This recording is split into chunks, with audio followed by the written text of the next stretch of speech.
Inaresto ng Bulacan PNP ang isang lalaki sa bisa ng warrant of arrest kaugnay sa kasong act of lasciviousness sa ilalim ng Republic Act 7610 o ang Special Protection of Children Against Abuse and Exploitation and Discrimination Act. Magbabalita dyan si Patrol Woman Pearl Crystalline Javier. Ang lalaki matapos maaresto ng kapulisan ng Bulacan sa kasong lascivious conduct sa ikinasang operasyon sa Barangay Poblasyon, Bustos, Bulacan.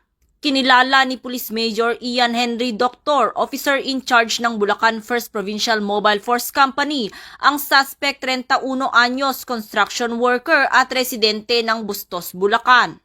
Dakong alas 3 ng hapon nang isilbi ng mga operatiba ang kanyang warrant of arrest para sa kasong lascivious conduct sa ilalim ng Article 5B ng Republic Act 7610 na may 180,000 pesos na inirekomendang piyansa. Ang matagumpay na operasyon ay naisakatuparan sa pamamagitan ng pinagsanib na puwersa ng operating unit ng 1st Platoon Bulacan PMFC sa pangunguna ni Police Captain Mark Henry S.J. Gonzales, katuwang ang Bustos Municipal Police Station at 301st Maneuver Company ng RMFB.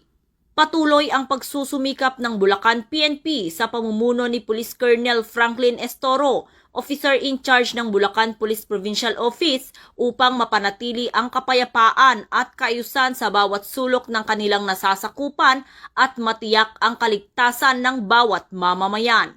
Mula dito sa Camp General Alejo S. Santos, ako ang inyong PNN correspondent, Patrolwoman Pearl Crystalline Javier, alagad ng batas, tagataguyod ng Balitang Pulis.